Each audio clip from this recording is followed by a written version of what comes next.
बिस्मिल्लाहिर्रहमानिर्रहीम। अस्सलाम वालेकुम guys, welcome to C learner with Saddam. This is fourth video tutorial related operating system. आज के इस लेक्चर में हम इंशाल्लाह प्रोसेस मैनेजमेंट के बारे में डिस्कशन करेंगे, जो ऑपरेटिंग सिस्टम की एक मेन फंक्शनलिटी है। लेकिन वीडियो स्टार्ट करने से पहले गाइस, अगर आप लोगों ने अब तक चैनल को सब्सक्राइब नहीं किया है तो प्लीज़ चैनल को सब्सक्राइब करें, वीडियो को लाइक करें एंड शेयर करें। So okay guys, come to the point.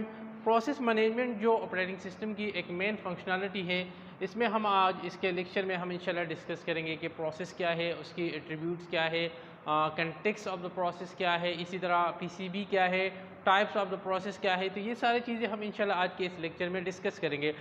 What is in a process? Process basically a program होती है जो अंडर द एग्जीक्यूशन होती है, ठीक है। जिस तरह हम किसी मिसाफिस को ओपन करते हैं या कोई वीएलसी प्लेयर ओपन करते हैं जिस पे हम वीडियो वगैरह या कोई ऑडियो हमने लगाया हुआ है सिस्टम पे, ठीक है। तो ये सारे उसी टाइम प्रोसेस परफॉर्म होते हैं। या हम कोई लेट सपोज कोई गेम वगैरह खेलते हैं या किसी एप्लीकेशन को ओपन करते हैं या उसको क्लोज कर वट जो भी टास्क हम परफॉर्म करते हैं, तो बेसिकली वो प्रोसेस होती है।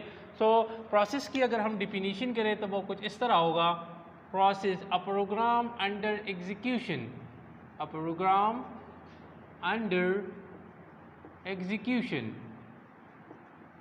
वो प्रोग्राम जो अंडर द एग्जीक्यूशन हो, जो प्रोसेस हो रहा हो, जो रन हो रहा हो, ठीक है, तो उसको हम कहते हैं प्रोसेस कहते हैं। फिर प्रोसेस जो है ना, बेसिकली इसके कुछ पॉइंट्स है वो हम डिस्कस करना चाहेंगे। प्रोसेस जो है ना, basic unit of resource allocator है, basic unit of resource allocator in operating system, ठीक है। ऑपरेटिंग सिस्टम के जितने भी रिसोर्स होते हैं उसको जो बेसिक यूनिट है वो प्रोसेस है, वो उसको एलोकेट करेगा। इसी तरह अगर हम प्रोसेस से रिलेटेड, ये एक एक्टिव एंटिटी है, एक्टिव एंटिटी, क्योंकि जब प्रोसेस हो वो रन होगा उसी टाइम, तो इसलिए हम कहते हैं कि ये एक एक्टिव एंटिटी। ये these are the points related to process, तो इसलिए हम इसको डिस्कस करना चाहेंगे, ठीक है। Active entity, basic unit of the resource allocator. और इसकी जो मेन है पॉइंट, एक और पॉइंट है वो ये है कि process will residing in main memory.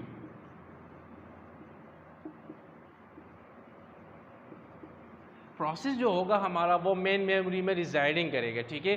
जितने भी प्रोसेस होंगे वो सारे मेन मेमोरी में रिजाइडिंग करेंगे। और इसके बाद जो कि और पॉइंट है प्रोसेस से related, it should occupy CPU. जो मेन पॉइंट है वो ये है कि प्रोसेस मोस्टली ऑक्युपाई सीपीयू। ये प्रोसेस जो है ना सीपीयू को लाजमी ऑक्युपाई करे, क्योंकि हम कहते हैं कि अंडर द एग्जीक्यूशन, तो उसी टाइम जो है ना वो सीपीयू को एलोकेट करेगा। तो these all about the process, के प्रोसेस जो है ना एक प्रोग्राम होती है अंडर द एग्जीक्यूशन। जैसे मैंने आप लोगों को एग्जांपल ली, जब हम किसी फाइल को ओपन करते हैं या कोई हम कोई सिस्टम पे कोई टास्क परफॉर्म करें, वट जो भी हम कर रहे हैं सिस्टम पे, तो वो प्रोसेस होती है जो अंडर एग्जीक्यूशन होती है। Basic unit of resource allocator, active entity, ये एक एक्टिव एंटिटी है, हर टाइम एक्टिव होती है।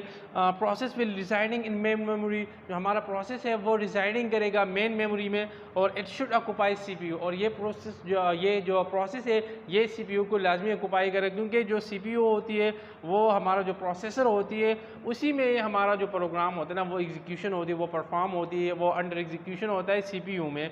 तो इसी वजह से it should occupy the CPU. तो it's all about the process.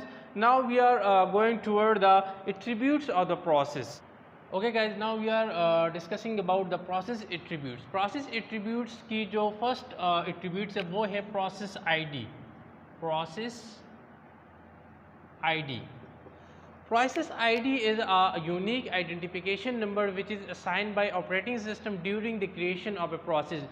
जिस टाइम प्रोसेस क्रिएट होता है तो उसी टाइम ऑपरेटिंग सिस्टम जो है ना एक इसी प्रोसेस को एक आईडी असाइन करता है जो यूनिक आइडेंटिफिकेशन के लिए यूज़ होती है। Unique identification.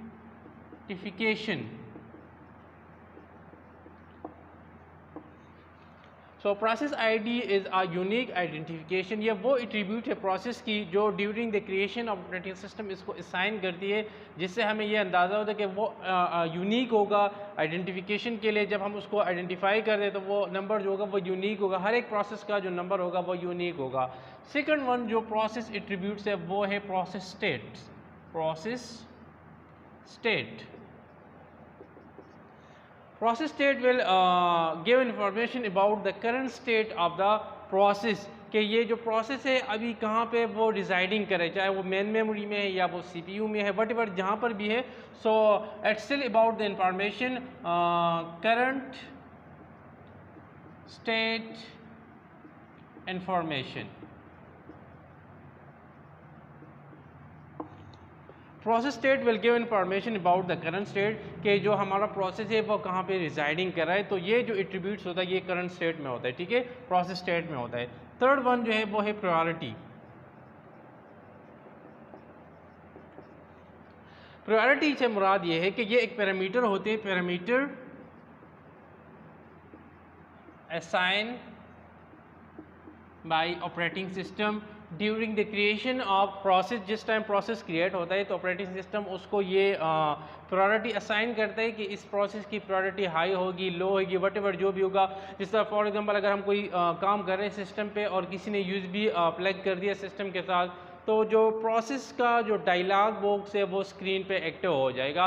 हालांकि हम काम कर रहे हैं लेकिन अब इसकी जो USB की जो प्रायोरिटी है, जो प्रोसेस है, इसकी जो प्रायोरिटी है वो हाई है, वो ऑटोमेटिकली स्क्रीन पे एक्टिव होगा. इसी तरह फॉर एग्जांपल अगर हम मोबाइल फ़ोन यूज़ कर रहे हैं और ऑटोमेटिकली हम कोई गेम कर रहे हैं या कैलकुलेशन कर रहे हैं, वट एवर जो भी करें और उस पर कॉल आ जाए, अब ये जो कॉल है, ये जो प्रोसेस है, इसकी जो प्रायोरिटी है वो सबसे हाई है, तो वो स्क्रीन पे डिस्प्ले होगा, वो स्क्रीन पे सबसे पहले होगा, उसको हमने आंसर करना है, उसको हमने रिस्पॉन्स करना है. तो यहाँ पर भी जब प्रोसेस क्रिएट होता है तो उसी की क्रिएशन के दौरान ऑपरेटिंग सिस्टम जो होती है उसको ये असाइन कर दी, इसको पैरामीटर असाइन कर दिए कि इसकी जो वैल्यू होगी, जो रैंक होगी, वो हाई होगी या लो होगी, ठीक है.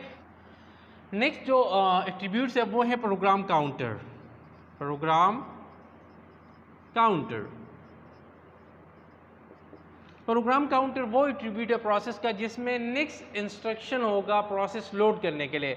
स्टोर नेक्स्ट प्रोसेस इंस्ट्रक्शन और we can say information. Program counter में ये होगा कि इस प्रोसेस के बाद जो नेक्स्ट प्रोसेस लोड होगा उसी का जो इंफॉर्मेशन होती है, जो इंस्ट्रक्शन होती है, वो प्रोग्राम काउंटर में स्टोर होती है कि जब ये प्रोसेस कंप्लीट हो जाए तो प्रोसेस ने किस प्रोसेस को इसके बाद लोड करना है. तो प्रोग्राम काउंटर की जो एट्रीब्यूट्स है इसमें प्रोसेस का जो नेक्स्ट इंस्ट्रक्शन होती है, जो नेक्स्ट इंफॉर्मेशन होती है वो स्टोर होती है. इसके बाद है general purpose register. General purpose register, general purpose register में वो सारे रजिस्टर से रिलेटेड इंफॉर्मेशन स्टोर होती है जो हमारा प्रोसेस होता है, जो यूज़ होता है, ठीक है. Store information about registers. जितने भी जनरल पर्पज़ रजिस्टर हमारा प्रोसेस यूज़ कर रहे हैं वो इसी से रिलेटेड इंफॉर्मेशन कंप्लीट इसी में होते हैं, ठीक है. इसके बाद है लिस्ट ऑफ ओपन डिवाइसेस. जितने डिवाइसेस ओपन हैं उसकी information complete list of open device attributes में स्टोर होते हैं. और इसके बाद है लिस्ट ऑफ ओपन फाइल्स. इस प्रोसेस के लिए जितने फाइल्स की ज़रूरत होती है या जितने फाइल्स ओपन है उसी से रिलेटेड जितने भी इंफॉर्मेशन होती है इसी में स्टोर होती है. जो लास्ट वन एट्रीब्यूट से प्रोसेस से रिलेटेड वो है प्रोटेक्शन.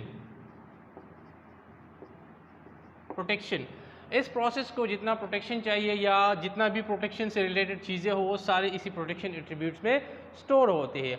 अब ये जितने भी एट्रीब्यूट्स हमने डिस्कस किए इन सब एट्रीब्यूट्स को कंबाइन करके हम फिर कहते हैं context of the process.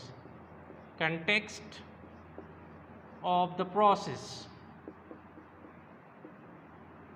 Context of the process की अगर हम डेफिनेशन करें, all attributes of the process is called context of the process. एक प्रोसेस के जितने भी एट्रीब्यूट होते हैं जो इससे पहले हमने डिस्कस किया, process ID, counter, state, register, priority, what जितने भी प्रोसेस है एट्रीब्यूट्स है वो सारे जो कंबाइन हो जाए उन सब को हम कहते हैं कंटेक्स्ट ऑफ द प्रोसेस. ये कंटेक्स्ट ऑफ द प्रोसेस जो है ना इसको फिर हमने स्टोर करना है पीसीबी में. किस चीज़ में? पीसीबी में. पीसीबी से मुराद है process control block. Process control block. जो कंटेक्स्ट ऑफ द प्रोसेस है it will be store in PCB. For example ये कंटेक्स्ट है, context of the process It will be stored in PCB. PCB से मुराद है process control block. ये एक तरह का टेबल होती है जिसमें प्रोसेस के जितने भी एट्रीब्यूट्स हमने डिस्कस किए वो सारे इसी PCB में स्टोर होते हैं, ठीक है। हर एक प्रोसेस का, every process has their on PCB। हर एक प्रोसेस का अपना PCB होगा, मतलब इस तरह नहीं है कि एक PCB सबके लिए यूज़ होगा, हर एक प्रोसेस का अपना PCB होगा। और जो कंटेक्स्ट ऑफ द प्रोसेस जो हमने डिस्कस किए इससे पहले कि जितने भी एट्रीब्यूट्स है उसको हम कहते हैं कंटेक्स्ट ऑफ द प्रोसेस।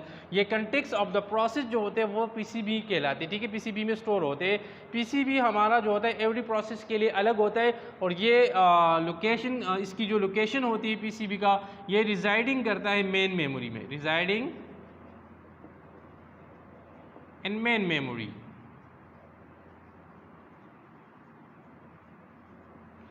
जो PCB है ये रिजाइडिंग करते हैं हमारे main memory. So it's all about the process के प्रोसेस क्या है, a process a program under execution, ये हमने डिस्कस किया। फिर उसके बाद इसके जो एट्रीब्यूट्स है वो हमने डिस्कस किए। एट्रीब्यूट्स के बाद हमने ये कहा कि जितने भी एट्रीब्यूट्स है इसको हम कहते हैं कंटेक्स्ट ऑफ द प्रोसेस, और ये context of the process will be stored in PCB। PCB से मुराद है प्रोसेस कंट्रोल ब्लॉक के जितने भी एट्रीब्यूट्स है, जितने भी कंटेक्स्ट ऑफ द प्रोसेस है वो PCB में स्टोर होगा और हर एक प्रोसेस का अपना PCB होगा और ये PCB हमारा जो होगा रिजाइडिंग करेगा main memory. So it's all about the process management, ठीक है। प्रोसेस के बारे में हमने डिस्कस किया। गाइस अगर आपको इस लेक्चर से रिलेटेड या टीचिंग मेथड से रिलेटेड या किसी टॉपिक से रिलेटेड कोई प्रॉब्लम हो या क्लियर ना हो तो आप लोग कमेंट्स कर सकते हैं, ईमेल कर सकते हैं और हमें सजेस्ट भी कर सकते हैं। अगर आपको कोई पॉइंट आप हो तो आप वो सजेस्ट कर सकते हैं। So thanks for watching.